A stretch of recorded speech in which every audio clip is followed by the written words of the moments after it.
আপনারা সবাই এই মুহূর্তে দেশপ্রেমিক শক্তির কাণ্ডারি জনাব তারেক রহমানকে দানের শীষে ভোট দিন। ঢাকা 17 আসনের জনগণ গত কয়দিন আমি যেভাবে মানুষের সাথে মিশেছি, আমি পরিষ্কার উপলব্ধি করেছি যে আমার যে ভোট, সে ভোট বিভক্ত করবে এবং সেটা জাতীয়তাবাদী শক্তির ভোটকেই বিভক্ত করবে।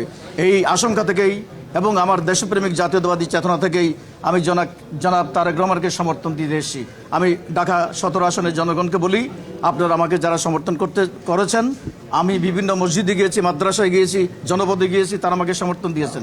কিছু কিছু মিডিয়া এইসব প্রচারও করেছেন, তাদেরও ধন্যবাদ। যারা প্রচার করেন নাই তাদেরও ধন্যবাদ, কারণ আমারও সীমাবদ্ধতা আছে, সে কারণে আপনাদের পাশে আমি দাঁড়াতে পারিনি। আমি বলি, আপনারা সবাই এই মুহূর্তে দেশপ্রেমিক শক্তির কাণ্ডারি জনাব তারেক রহমানকে দানের শীষে ভোট দিন।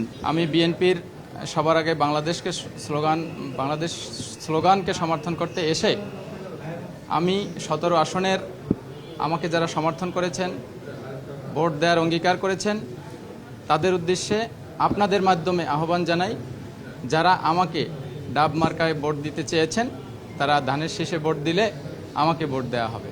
আমাদের আরও দুজন যে প্রার্থী ছিলেন, জনাব মোহাম্মদ রাশেদুল হক আনারস মার্কা প্রতীক দিয়ে যিনি নির্বাচন করছেন, এবং আরেকজন মঞ্জুর হুমায়ুন, উনি আপেল মার্কা দিয়ে নির্বাচন করছে। এই দুইজন এই মুহূর্তে ঢাকা নাই, ঢাকার বাইরে আছেন।